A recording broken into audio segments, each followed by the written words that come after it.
Oya mwanangu, nimekutafuta sana mwanangu, nimesakanya mtani kote kule, chimbo zote zile nimetembea, nimezunguka mwanangu. Da, sio poa. Oya, si unakumbuka kuna ule mshangazi nilikwambia mwanangu nimeupata? Oya mwanangu, leo yani leo uwezi amini mwanangu. Nimeenda nyumbani kwake mwanangu, nimefika pale mwanangu, kwanza mshangazi ukaniingiza ndani. Uliponiingiza ndani pale sasa bila kuchelewa, ngoja nikajipigie vitu vyangu. Oya, nimeingia pale mwanangu, mshangazi kanimwambia lazima acha nianze kupiga mipasi zangu pale mwanangu. Oya, nimepiga ila mwanangu ule mshangazi mwanangu kudadeki. Oya, ule mshangazi unakatika. Oya, unakatika. Nikasema na mimi si haba. Ngoja nikuoneshe ulisi niwachiwa mwanangu, nikaanza nimekatika nikapiga bwana, nikapiga kibao. Ukasema koleza hapo hapo. Nikasema usijali, vitu vyangu. Oya, nimepiga. Oya, ule mshangazi mtamu kinoma. Mshangazi wako ni upoje huyo mwanangu?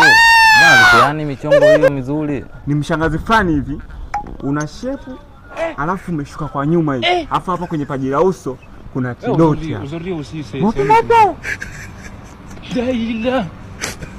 Unamjua? Lemon parankui.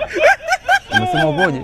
Yaani una mshepu alafu umeenda nyuma hivi kama umebeba fuso kama injini fulani hivi. Alafu hapo kuna kidoti. Mwanangu umenifezesha. Umenifezesha. Kivipi sasa? Kwa hiyo mwanangu mama kutoka na bi mkubwa au vipi? Kwa bi mkubwa mama yako wewe. Sasa kumbe bi mkubwa wangu umjui? Wewe bi mkubwa mwanangu umetoka naye mwanangu. Mimi mwanangu sijajua. Yaani bora muda wote ungeniambia mwanangu. Yaani ungenionyesha hata picha yake.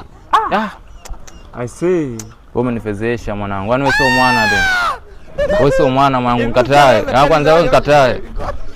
Sasa mwanangu sio mimi. Nikatae. Kwanza mimi utamu.